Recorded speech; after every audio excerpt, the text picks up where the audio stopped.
Shalom, Apostle Tahar coming back at you once again with this truth, giving all praise to Yahweh Shem Al Shai. And I'm going to entitle this No Rapture on September 23rd, 2017, You Wacky Fake Christians. And this is based upon an article. And if you put in September 23rd, 2017 Rapture, you get a bunch of sites come up that you can choose from. Okay, it says here, and I'll leave the leave the site in the description box so you can read it yourself. I'm not going to read the whole article, but it says here, what will happen on September 23rd, 2017. I don't know, but I know that for sure that there's not going to be a rapture, all right? Of you wacky ass Christians, all right? It says let's take a look at the evidence. Recently at Answers in Genesis, we have begun to get inquiries about a supposed event of great prophetic significance on September 23rd of this year. Many videos on the internet are promoting this. On this day, the sun will be in the constellation Virgo, along with the moon near Virgo's feet. Additionally, Jupiter will be in Virgo, while the planet Venus, Mars, and Mercury will be above and to the right of Virgo in the constellation Leo. Some people claim that this is a very rare event, allegedly only once in 7,000 years, and that it supposedly is a fulfillment of a sign in Revelation 12 verses 1 to 2. And I'll read part of it. It says, "And a great sign appeared in heaven, a woman clothed with the sun, with the moon under her feet, and on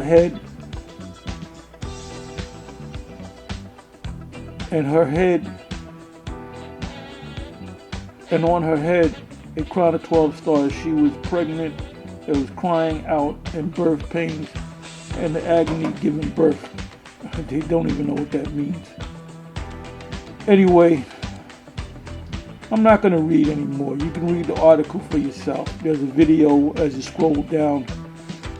Dr. Danny Faulkner answers the question, what will happen on September 23rd, 2017, from the Johnson Observatory at the Creation Museum. Goes on to speak about examination of the claims. Goes on to say this year's event has attracted much more attention than previously. So why is this year so different? Like I said, I'm not going to read this whole article. Okay, it says conclusion. Let me see what this says. Let me read from here. It says, so what will happen on September 23rd? And by the way, we're in September 10th, I'm sorry. So you have a little less than 2 weeks before the supposed rapture is to come, which there's not going to be a rapture of you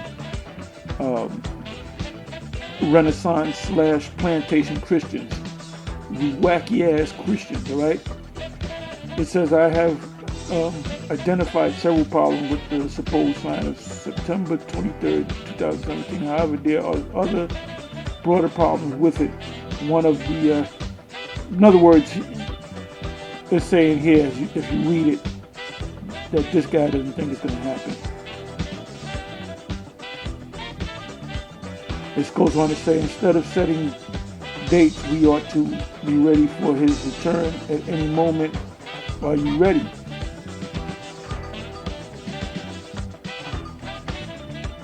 And that rapture nonsense.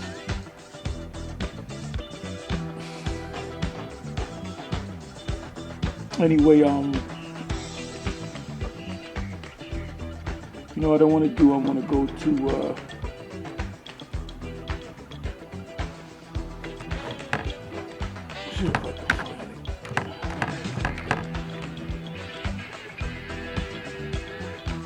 bear with me for a minute.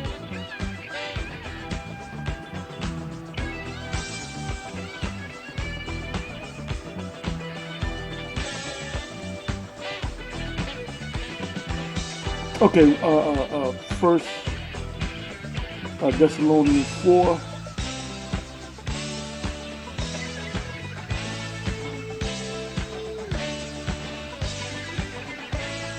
Okay, let's start at 13.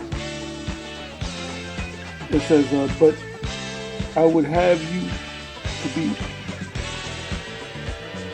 but I would not have you to be ignorant, brethren, concerning, and this is the Apostle Paul talking to the Israelites up in Thessalonica, them which are asleep, meaning that died, that ye sorrow not, even as others which have no hope.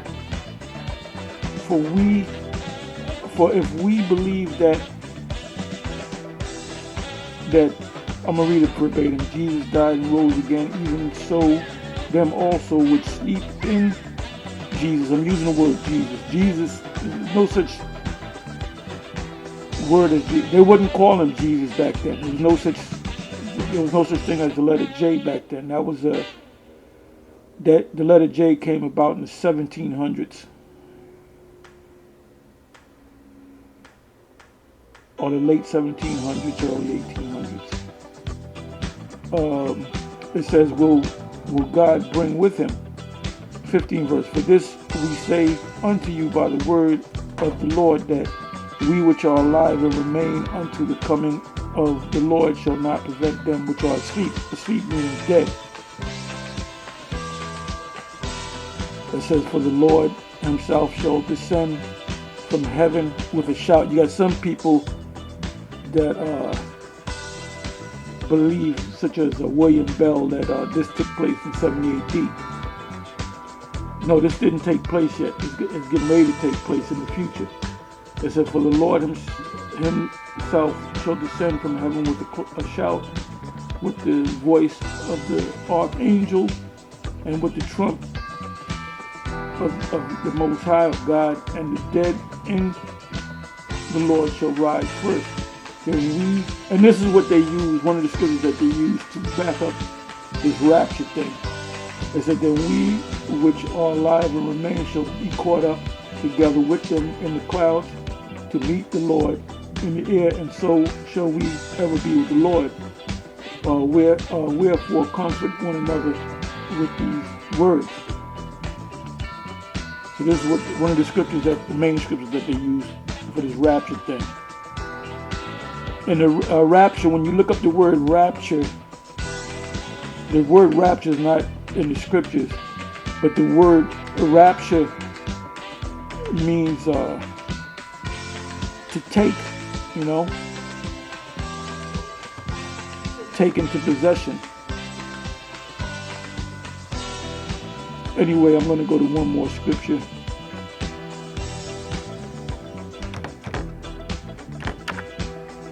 Revelation 11, which you all know the scripture. I'm going to start at either the 8th or 9th verse. Okay, it says, let me start at the 10th verse. And they that dwell upon the earth shall rejoice over them, the Israelites, and make merry, and shall send gift one to another, because these two prophets tormented them that dwell on the earth. And you're being tormented now when you have to see us on these corners, on all over YouTube.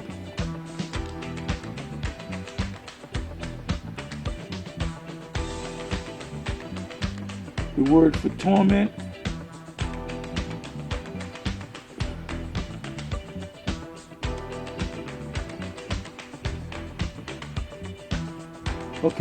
the word torment in the Greek is basanizo,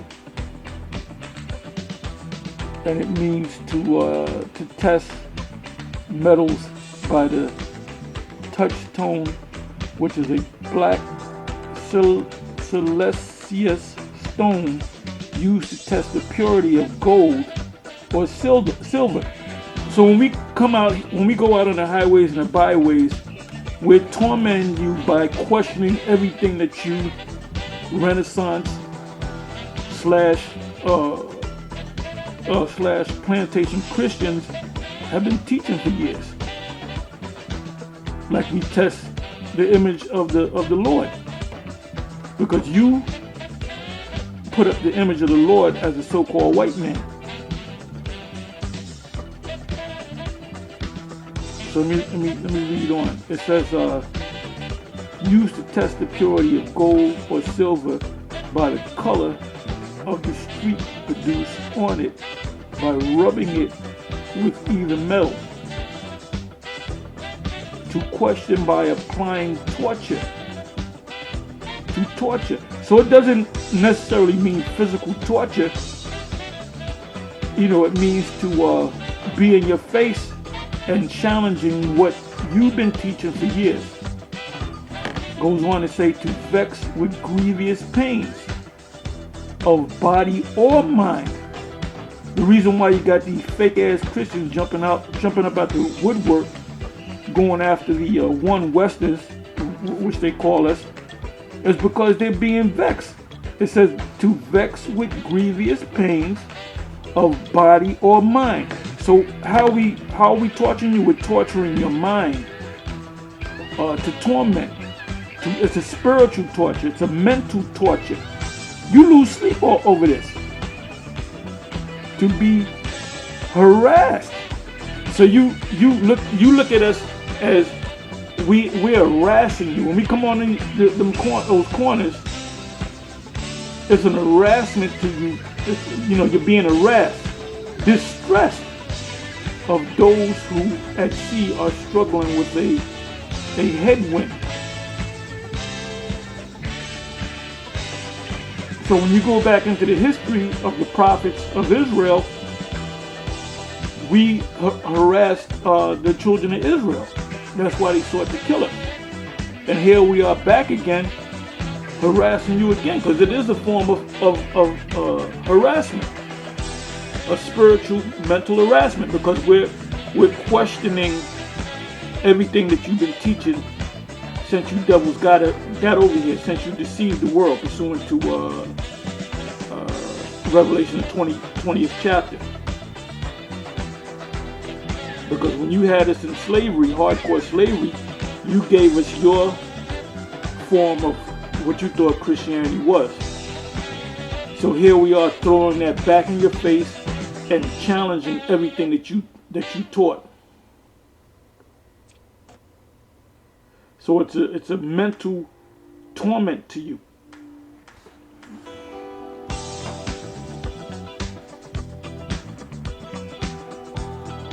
Okay, reading on. Let me read let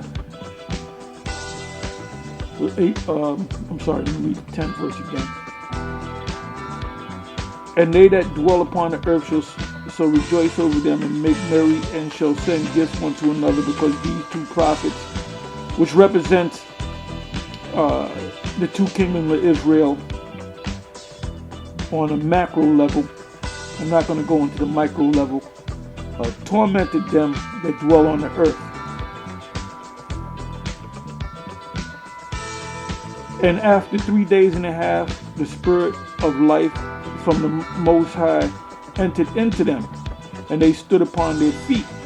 Now when you notice this on the highways and the byways, all these camps that go out on the highways and the byways, we stand on our feet. If you notice that, we don't have beach chairs out there and lawn chairs out there sitting down and relaxing with our legs crossed.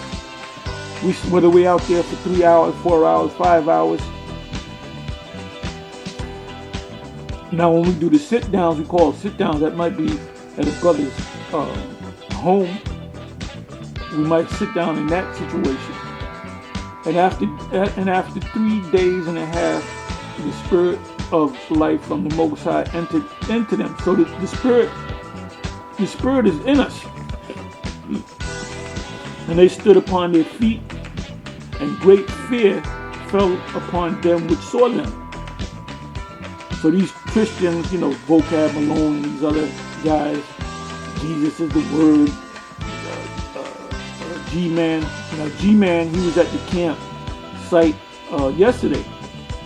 Today's date is September 10, 2017. He was at the campsite yesterday, Saturday, but he didn't come to the main camp. He was down the street. And I'll see the video. I'll check out the video later. And I'm still waiting for the guy Jesus is the world with the tattoos on him. Deal with GMS Dallas, because you from the Dallas area, according to my understanding. And anyway, it says, and they heard a great voice from heaven saying unto them, and this is getting ready to happen, the elect of Israel, come up hither, and they ascended up to heaven in a cloud, and their enemies beheld them. So if you want to talk about a rapture, the rapture is going to take place in the Most High's time, when he has the exact day and hour when he's going to come and rapture us. I use that word, rapture us, and the people that will be taken up will be Israelites, the elect of Israel. And that's why we refer to ourselves as a hopeful elect, because we hope that we are the elect. Scriptures say, give diligence to make thy calling and election sure. And then once we're taken up, 13th verse, in the same hour was there a great earthquake, and the 10th part of the city fell, and in the earthquake was slain of men 7,000, and the remnant were affrighted and gave glory to the Most High of heaven. Anyway, I'm gonna close on that. But that we're gonna wait. We got what, 13 days for the 23rd, and we're gonna see if you devils are gonna be raptured. And you're not gonna be raptured, because you're not the children of the Most High. The Most High is only dealing with the children of Israel, starting with the elect. Anyway, with that, I'm gonna say shalom.